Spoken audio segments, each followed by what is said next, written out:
parallelogram where all the sides have the same measure. So a square is a special rhombus.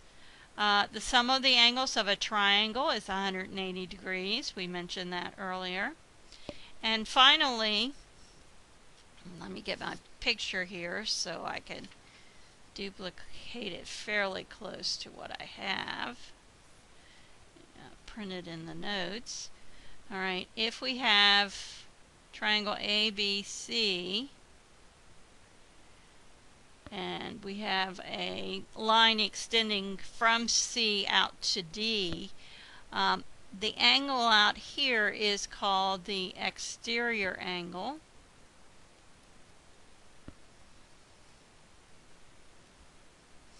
And what we find is the measure of angle BCD is equal to the sum of the measures of angle A plus the measure of angle B. And we can see this is true because we know, and I'm just going to refer on to the interior angle as angle C.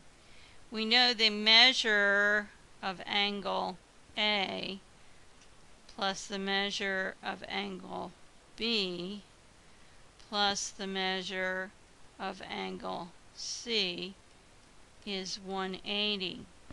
We also know that the measure of angle C plus the measure of angle BCD equals 180. That means that the measure of angle C is 180 minus the measure of angle BCD. And I'm writing into my triangle there. Sorry about that. So if we replace this term with what I have there, we have 180 minus the measure of angle BC, that looked like an angle, D, plus the measure of angle, actually we're replacing it in this, measure of angle A plus the measure of angle B equals 180. So what we're doing is we're taking this and putting it up here. That was okay. So if I subtract 180 and add the measure of angle BCD, subtracting 180, I'm going to lose the 180s. And when I add,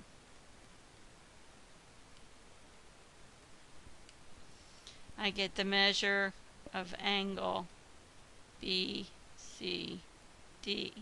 So there's a little proof showing that this is true. The measure of the exterior angle of the triangle is equal to the sum of the measures of the two opposite interior angles.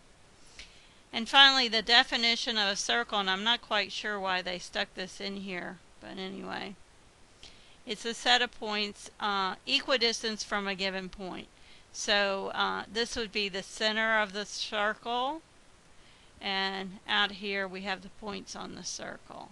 And we'll do a little bit when we get to the exercises. When we do some of the even numbers, I'll take a look at a problem dealing with the circle, and we'll talk about some more terminology that relates to the circle.